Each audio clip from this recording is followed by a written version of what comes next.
So having said that, I'm very pleased to introduce Francesco Camelli. Francesco is a GUE instructor, a DAN instructor, an award-winning recording engineer, and a professional musician. He's Italian, though born in Nice, and grew up in London and Geneva, and currently resides in LA. Francesco spent his childhood summers freediving in Portofino, Italy, where he developed his love of the sea.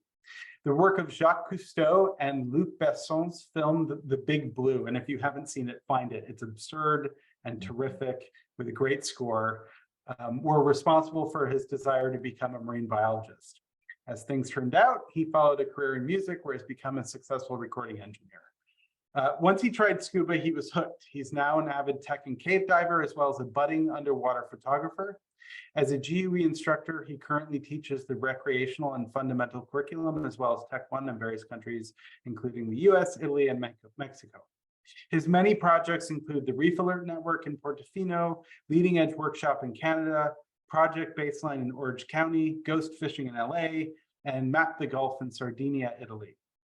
He's also contributed to TV show Expedition Unknown as an exploration tech diver, cameraman, and 3D photogrammetry diver. Finally, he's here with us tonight to discuss his recent work with Reef Alert Network on Punta Manara Reef. So without further ado, Francesco Camelli. Hello. So let me share my screen with you. I think, does that look, can you see that and hear me just fine? Yeah, it's great, Francesco. Perfect. All right, so thanks for having me. This presentation is going to be a little bit about some work that I started doing in 2022, actually, because that's when we started this project, and finished this year. In fact, a few weeks ago, just as I got back from Europe most recently. And so without further ado, I'm going to crack on, if that's all right with everyone. Yep. Please do. Cool beans. So yeah, I hail from Italy, and it was the 70s, and God knows what my mother was thinking when she dressed me like that. But obviously in the 70s, people had some funky ideas as to what you could do to your kids. I'm horrified finding that picture of myself, and I'm glad to say that I've now developed into a big lump of a creature that doesn't look anything like that. As mentioned, yes, I'm a recreational and technical instructor for the agency. I'm actually working on trying to become an instructor trainer for the agency as well. And then at some point would like to teach on CCRs, which I seem to spend quite a lot of my time on at the moment. As well as that, I try to volunteer for as many projects as I can. I am lucky enough to speak multiple languages, so I sort of can buzz around the world and teach in any of French, Italian, English, or Spanish. So hopefully that'll create a nice little niche for me, you know, going forwards as an instructor. So I hail from this place called Genova. Genoa is actually on the northwest coast of Italy. And most of the time as a kid, I spent growing up in this little place, which is about 30 kilometers or 20 miles, something like that, from Genova. And it's this beautiful little village that looks like that. No cars allowed. You can see the car park in the top right-hand side of the screen.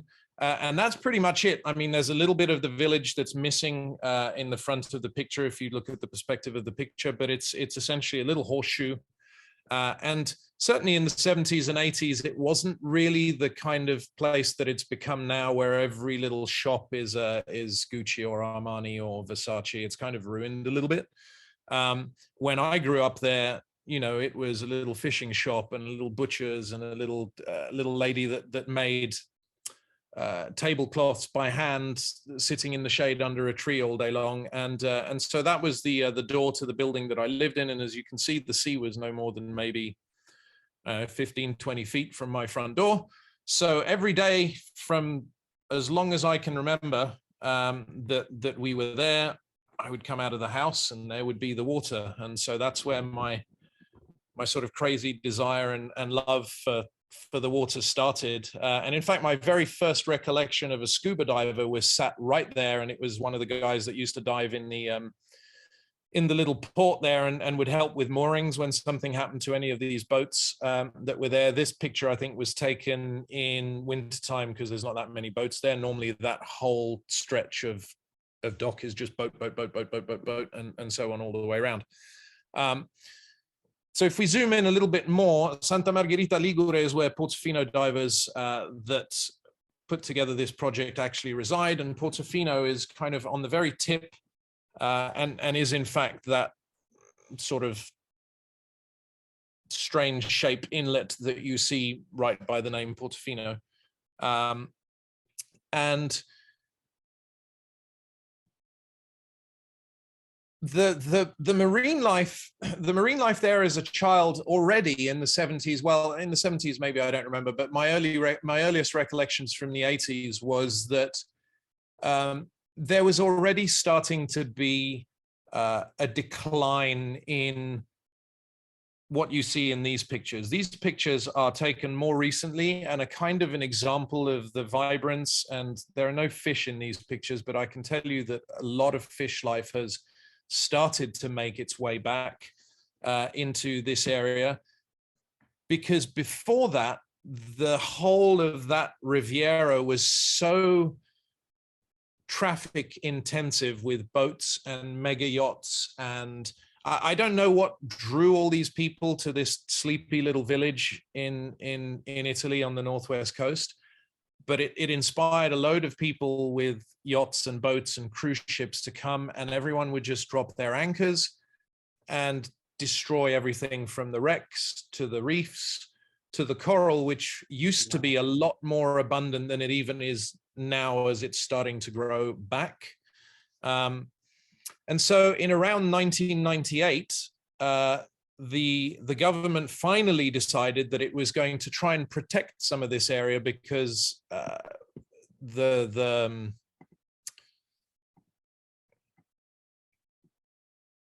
amount of damage, I guess, that had been regularly done to the seafloor by folks was yes. I mean, saying, is that okay? Sure. Oh, somebody's mic is open. Okay.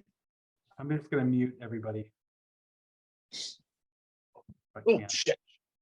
I think we figured out whose it was. Okay. Instructor, but he. Are we good? Yeah. Hey, Francesco, before we keep going, can you tell us these depth markers, are those metric or imperial? So these are metric. Yeah, sorry. I Okay. took these from European maps. So these are all in meters. Yeah. Okay, great. Thank you. All right. So around about 1998, when all of this damage was made apparent to the powers that be, they finally decided that they were going to create a marine protected area.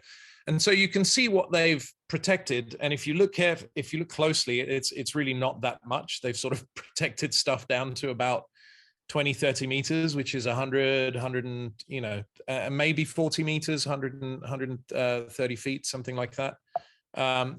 And I clicked on something. There we go.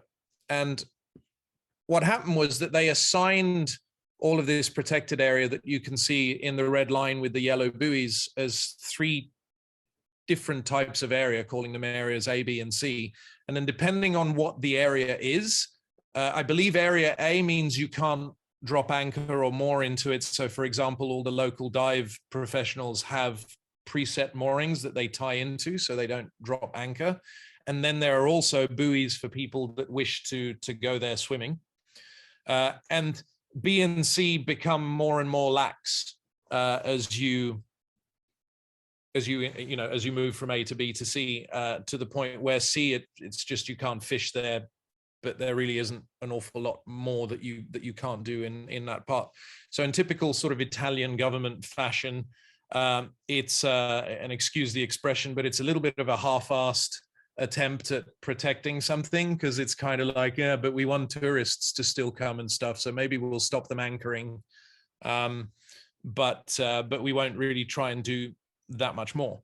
And so the problem is that even though it's a marine protected area, a lot of the fishing gear that gets used just outside that, because if you imagine that the reefs actually drop off, the walls drop off relatively quickly there. So to get to 130, 140 feet, you don't really have to get that far away from the shore itself. And suddenly you're not in the marine protected area anymore. So what you see here is a picture of a gill net. And what will have happened here is that gill nets are just long nets that hang upright in the water column. They have floats on the top. They have lead on the bottom. They're maybe 4 or 5 feet tall, right? And they act like spider webs, and you sink them with 2 weights, one on each end and a buoy, and they just sit there, and anything that goes past, they catch like a spider web. And it gets horribly tangled up in it. And so they're very, very good at catching fish. The problem is if you get, you know, some bad weather, they tend to hold them down with not that much weight. So what'll happen is they just get moved by the currents, and then they will drape onto a reef, as you see here. And then they will get encrusted, and they will keep catching fish, crabs, anything that swims into them, and the fishermen will try and pull them up, and if it's snagged and they can't get it up, they just cut the buoys and just leave it there. And sadly, they're not required by law to ever really point out to anyone that they've lost a net at all. Another net that's a problem locally is a drag net. Now, a drag net, as you can see from the picture on the bottom left, is a much thicker type of nylon than what is used in a gill net, which is more like fishing line. And it's really quite thick, and they use these exactly as the name suggests. They basically drag them along the bottom. It rips up everything and anything it comes into contact with, and there's an opening at the front of said net, and anything that goes in the opening while they're dragging it gets caught in the net, and then they pull it up, and it's that thick so that it can drag along the bottom and do what they need it to do. Unfortunately, again, if you find a reef or a rock that you weren't expecting on your path and you get it snagged, it's not likely to come unsnagged particularly easily. And so then again, they'll just cut the lines and abandon them. And these are so heavy that they will fall to the bottom and just drape over the reef, as you can see there, and start to get encrusted pretty quickly. And they suffocate everything that sits under them, and anything that swims in or around them that can keep getting caught will just keep getting caught. And it being so thick, I mean, the main net we removed had been there for many, many years and was full of carcasses of stuff that it had caught over the years that nobody had, you know, been able to save because it was only found recently. So that's the commercial side of fishing. And then there's just us, you know, the weekend warrior that wants to go out fishing during a weekend or something. And there is just so much monofilament. It's hard to explain to you how much of this stuff we found. And look at the chaos that it creates when it comes into contact with coral. I mean, I don't know if this is one line or multiple lines or how long that's been down there, but unfortunately it just wraps itself in and around absolutely everything and creates this really very unsightly mess that you see. Now, this in itself can't catch anything, so it's not killing anything other than the coral, because as it catches the coral, it starts to create abrasions, and as the coral starts to suffer, it starts to die, and then it turns white, and that sort of death spreads in the whole branch of the coral, which grows incredibly slowly, right? Coral grows maybe a centimeter or half an inch per year or something like that. So it takes a very long time for some of these sea fans to actually develop. They are in fact colonies of millions of organisms, right? It's not like a single tree. It's actually a colony of stuff. All of this tends to be nylon based, so it's not biodegradable, and it'll sit there for years and years and years and years and just kind of stay there. So along comes the mastermind, I guess, behind all of this, Bruno Borelli, who is an IT based in Santa Margherita. He owns and runs Portofino Divers, and he started a a non-profit called the Reef Alert Network. And much like Project Baseline, his goal was to document the local reefs, to monitor the local reefs for damage, and as much as possible to recover as much of this stuff that we as humans leave down there. And so typically he will organize fairly frequent cleanup dives where he'll get a bunch of divers to go down and try and tidy up the mess that we make as a species. To do that as a GUE instructor and IT, he obviously collaborates with the GUE community, which is actually pretty strong in Italy. He also collaborates with Pascal von Erp or Ghost Diving. I don't know if you've heard of them, but they're a worldwide organization that cleans up the oceans all over the world. In the case of the project we've just done, he got some help from Sea Shepherd Italy. And we'll talk about them in a minute, and various others. I mean, the list is a little bit too long to go on about. So this particular project that I'm talking about today was in a place that is a little further south from Portofino, and is actually in an area that is not marine protected at all. And it's called Punta Manara, and you can see it in the top left-hand picture where the dot is. And if you look at the bottom right-hand picture, the arrow points to where the reef actually sits off of that point where this dragnet was found. And the reason this is important is because this particular gold coral called Savaglia grows there. And it's a very, very long-living coral and is quite, I don't want to say rare, but it's a relatively unique kind of coral. And in most of the other areas in the protected area, it doesn't really grow, but it grows on this point. And so the goal is to try to have them extend the marine protected area to start encompassing some of these reefs where this Savaglia is growing, because in all likelihood, it's been growing there for hundreds, if not thousands of years. So it's just brutal to think that one anchor or one, net could just destroy something that's been happily growing on a reef for hundreds of years. And here you see it up close. It looks quite different to the sort of typical Gorgonia, which is the purple reddy fan that you see in the background. And so 2 years ago, Bruno came to a few of us and said, hey, there's this place called Punta Manara, which is covered in Savaglia, and we've recently found the net that looks like it's been down there a really long time. It's at about 50 meters, which is about 150 feet. We really would like to bring it up, but it's been there so long and it's so encrusted into the reef itself that we're going to have to figure out how to best do this without absolutely demolishing the reef in the process. And so what I did in July of 2022 was I went down there and I did some photogrammetry of the reef. And these are the models that I came up with, because it's not really that, it's quite a big reef, even though the model doesn't look like it's that big. The net itself was some 40 or 130 feet long. And it's just not feasible to put divers down to at 150 feet to stare at this and to stare at such a big site and figure out how are we going to raise this. So what we did was we modeled it, and then Bruno spent the next few months looking at the model and figuring out what it was that he wanted to do and how it was that we were going to do it. And so then he got in touch with 8 of us, in fact, and there was quite a good varying degree of skill set in the group that he put together. We had 3 JJCCR divers. We had 3 RB80 divers, including Bruno.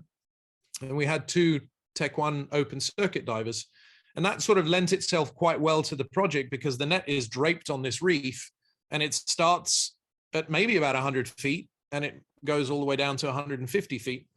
And so the plan was to kind of dive to 150 feet, cut this large net into smaller chunks, roll it up, carefully cut around any coral that's still alive and the net is encrusted on, and then prepare these sort of bundles of net, attach lift bags, and then lift as carefully as possible all of these sections of net to the surface, where a boat would come and help. And so then we started planning, and as you can imagine, there's quite a lot of planning to be done, and I couldn't resist as a GUE instructor. Sorry, GUE plan taken from one of the Tech 1 slides, right? And the little joke at the bottom, nutritional requirements, pasta, gelato, and a fair amount of booze, because boy, do these boys and girls like to drink. I myself, yes, I myself, I'm teetotal these days. I haven't drunk for 18 years, but I assure you I had plenty of red wine before I stopped drinking. And it's, it's important to do something great within the community, like go and clean up a reef and pick up all of this garbage that we put there. But let's not also forget that it's all about community building, hanging out, going out for a meal during, after, before, and really enjoying each other's company and sharing stories of all the stuff that we get up to when we're not together. And being Italian, we all love to do it over some food and wine. So that's what we did for many, many evenings. The whole project took 4 days. The first day was mainly discussion of what we were about to do, and then 3 days of diving. So I need to stop saying so, sorry.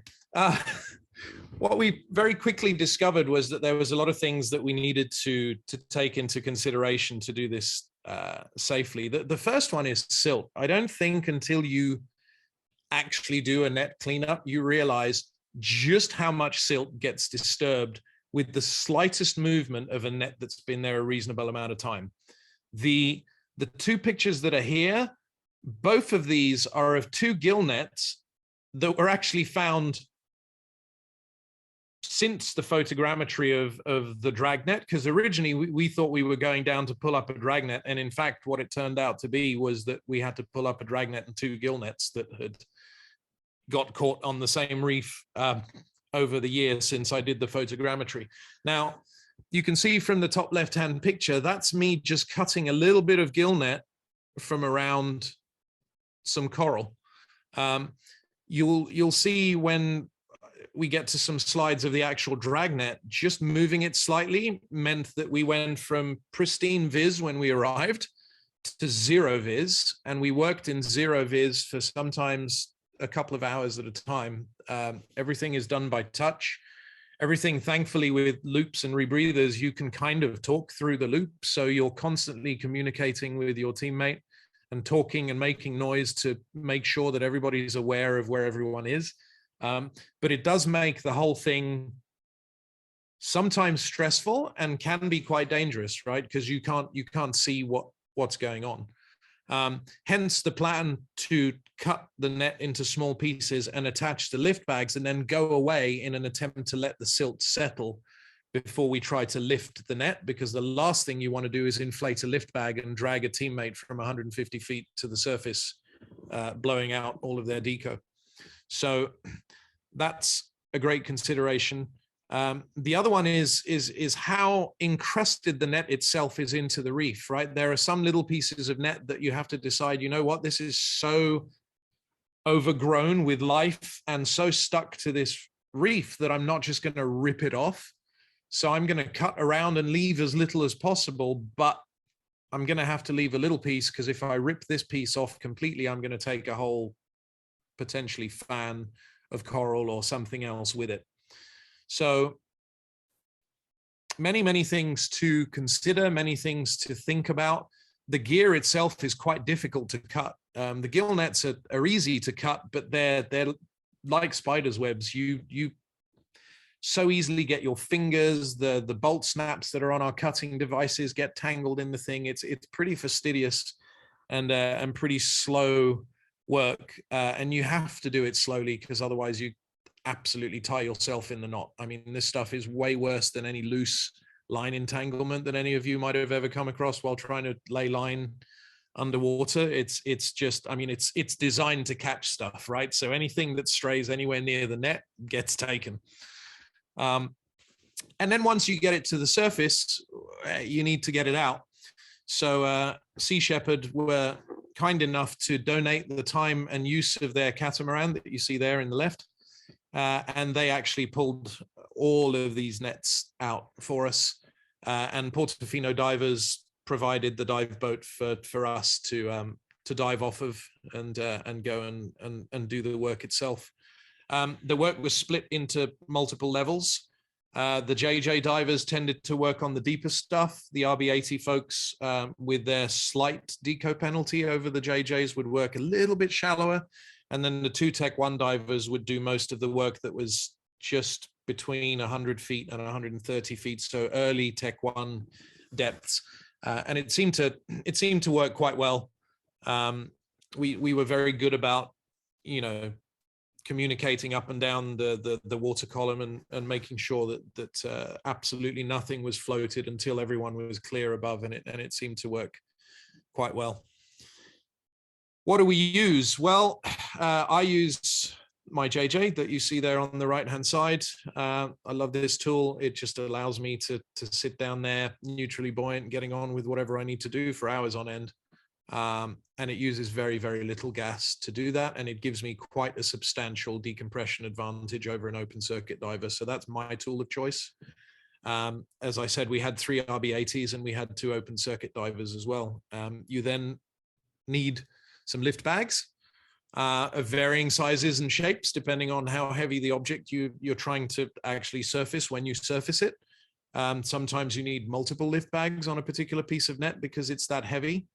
Garden shears work great. Interesting to use in zero visibility with dry gloves when you're trying to make sure you just have net in the garden shear before you cut as hard as you can to get through some of these very thick lines. Not a good idea to leave a finger there.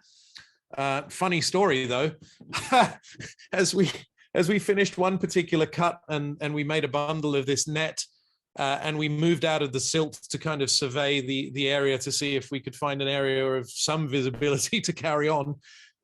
We noticed that we'd disturbed an enormous moray eel that was pretty pissed off with us, actually, because we obviously annoyed it in its hole. And then came the realization that I could have so easily just put my hand in its mouth, right? And it would have just had lunch. That would have been really unpleasant. Not really the kind of thing you want to think about when you're down there doing the work, but it's certainly one of the things that could happen. So yeah, that kind of sobered me up a little bit on that particular dive.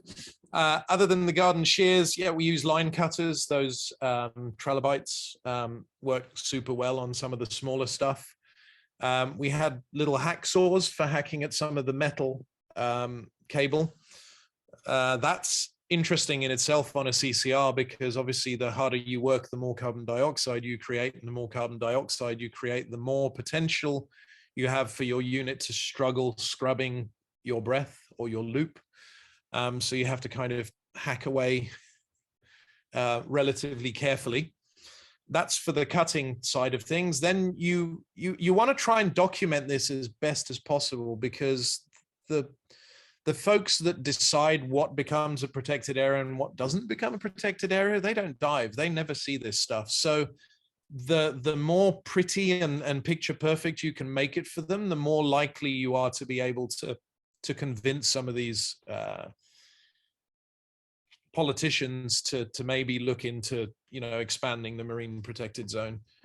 We also had some DPVs to maybe try and pull the net off of some of the reef once we'd cut it. We didn't really know until we started manhandling it how heavy it was going to be. And some of the documentation divers were obviously on DPVs because it allowed them to buzz around the various teams as we were working. And then we needed various boats as well to help us. And so off we went and we started cutting. You can see on the top left, we just finished a cut and you can see that net just falling to the bottom. And you can see that we'd sort of pre-rolled previously some of it on the far left-hand side of that picture, but that was the plan, was to make neat little bundles of all of this stuff. And this is all the drag net with quite a thick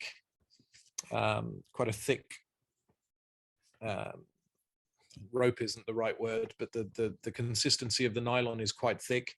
And on the right, even just cutting through that draped, I'm kind of cutting on the right-hand side halfway up that middle picture to let that net drop. And even in just cutting that, which was maybe 1.5 feet wide, you can see the amount of silt that's even starting to lift out of that as I tried to do that. But that's just how it goes when you do that. Top left, a lot of the monofilament that we picked up on the way back up the reef.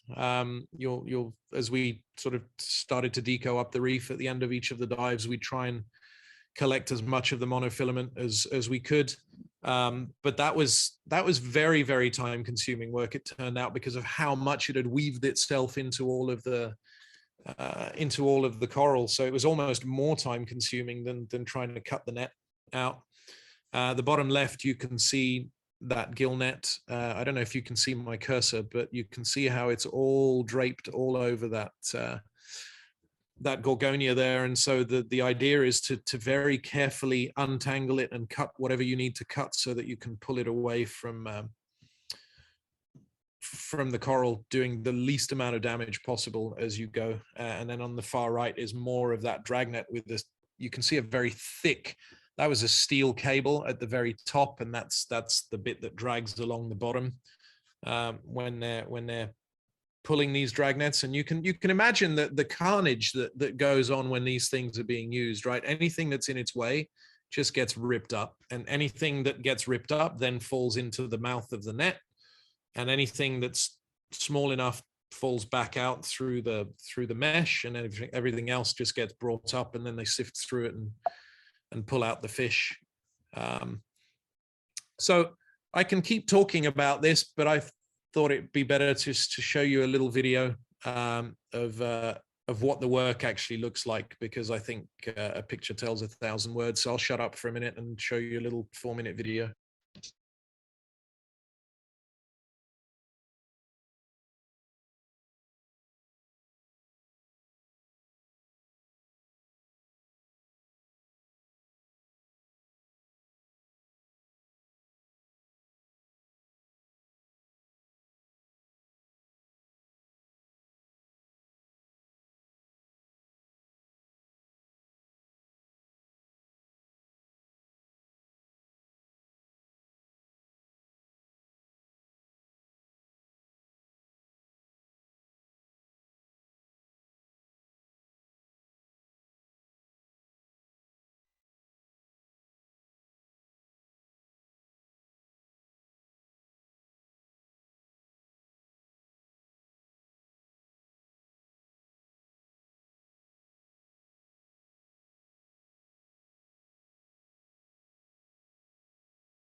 I don't know if any of you can hear me, but the interesting thing about this shot is that my teammate is no more than 12 inches to my right.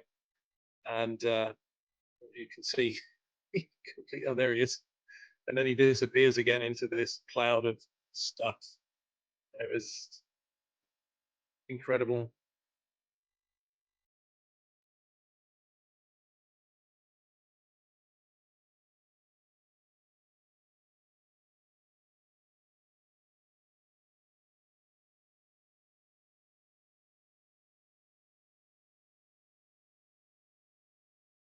So this is what it looked like once the silt had cleared a little bit and we let everything sort of calm down before we would start lifting.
So there you go.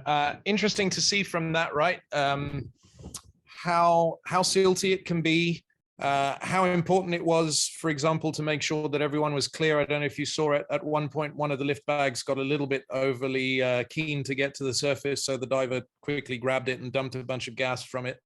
Because you really, really don't want anything to start going up until everybody's ready. And you want to make sure that that everybody is out of the way. And even then, sometimes it gets snagged on the way up, or as it's trying to lift. So there was a shot of me actually releasing the very tail end of one of the gill nets, because most of the net was straight up in the air and on the way to the surface.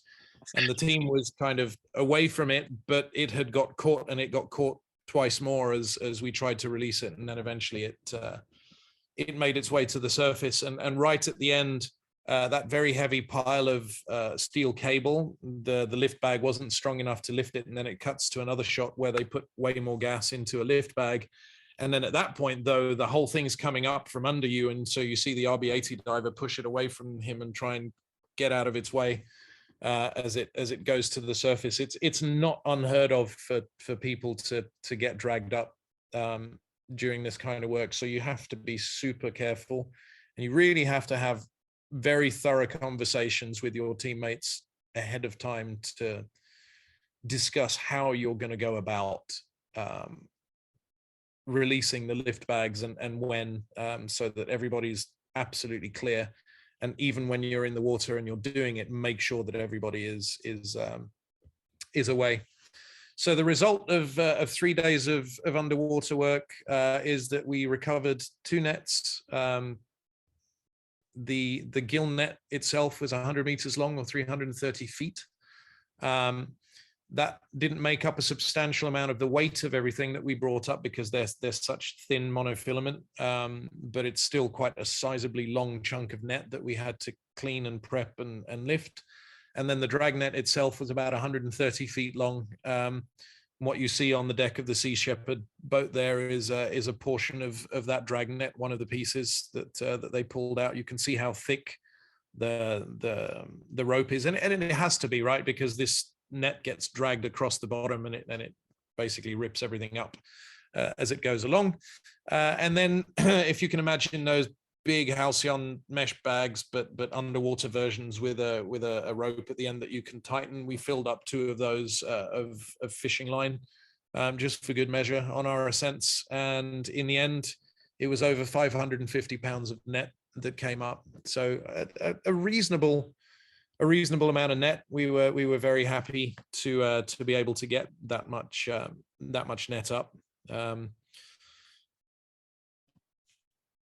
during the 3 days. So with that, I have to thank Bruno for organizing all of this. Right, Reef Alert Network is his baby.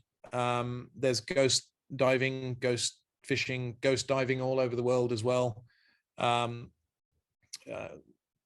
thank him because he invites me to these things quite frequently, and I'm quite happy to go and help out in the waters that I grew up in. Portofino Divers, which is his dive center, they did a great job of getting us in and out of the water safely. And then one of the divers works for this company called Mercuria, who actually donated 20,000 euros to the project, which paid for all of the trimix that was used during the dives, and obviously our little old agency that trains us all to be relatively proficient humans in the water, so that we can actually go around and do some of this work. I wish we had more people like Bruno that galvanize more of us to get into doing some of this work. It's very rewarding, not because any of us want any credit for doing it, but it's just really satisfying to be able to be part of a team that cleans up the environment that we love to spend so much time in. So with that, any questions? Oh man, Francesco, thank you so much for this presentation. Oh, my pleasure. So exciting. Folks, if anybody has questions, jump in.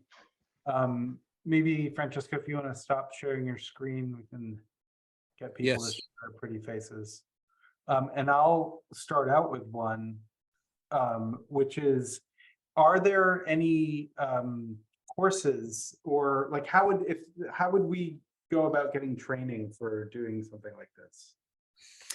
So GUE doesn't offer a net cleanup course as such. I would reach out to someone like Pascal von Erp, who is global ghost diving, and see what he says. I know that when I started doing net cleanups, it used to be called ghost fishing here in LA. Right. Because of various political things, various names have changed over time, as seems to happen a lot in our industry. It's now called ghost diving. Typically, the people that organize these cleanups will also organize dives where they try and teach you to the best of their ability how it's done.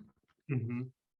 If I wanted to learn all over again, I would seek out Pascal and go and work with him, because he's the man behind ghost diving globally, and right.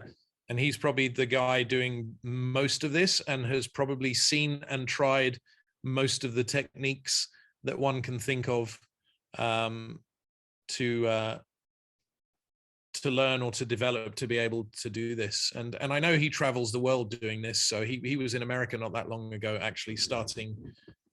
He came for the creation of Ghost Diving USA, I think they're called.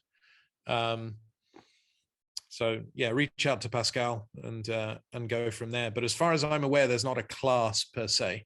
What right. I would say is make sure you're very, very solid, and more than anything else, you know, the siltiness is inevitable. So I guess the odd funky kick isn't going to make that much difference to the siltiness, because it's going to get super silty anyway. What you really want to have dialed in is your situational awareness, because there's so much stuff going on all the time. Right.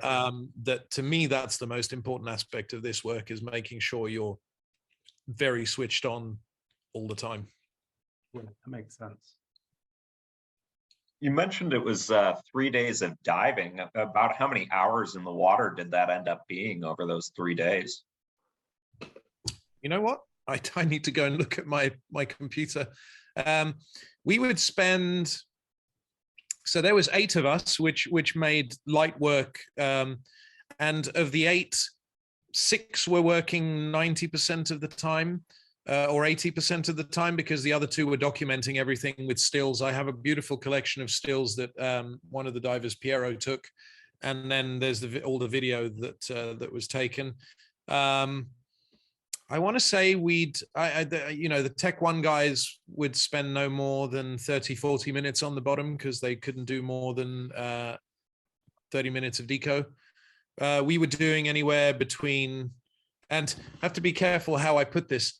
The Italian community has this wonderful love for shortening deco to the bare minimum that you can possibly do, to the point where I'd be like, really, guys? And also, which was interesting to me because we dive in the Pacific over here.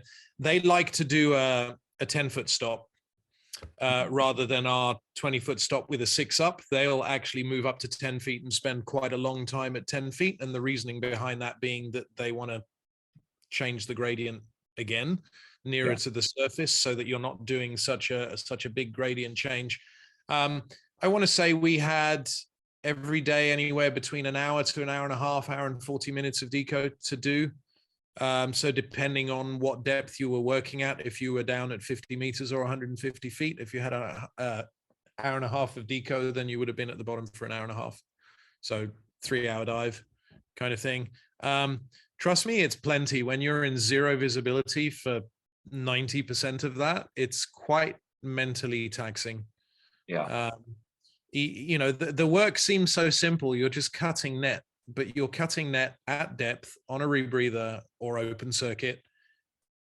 You can't see the end of your nose. I mean, literally, you look through your mask at nothingness, and you're just feeling your way around and trying to make sure, like I said, you don't leave a finger in between the jaws of whatever device you're using to cut. So it's mentally quite taxing.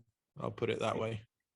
Yeah, it was, what kind of dawned on me is just how much like little tiny work there was for you to do in one of those video clips of you with the garden clipper, going along the bottom there and having to cut every little cell of, or every little bit of the net out.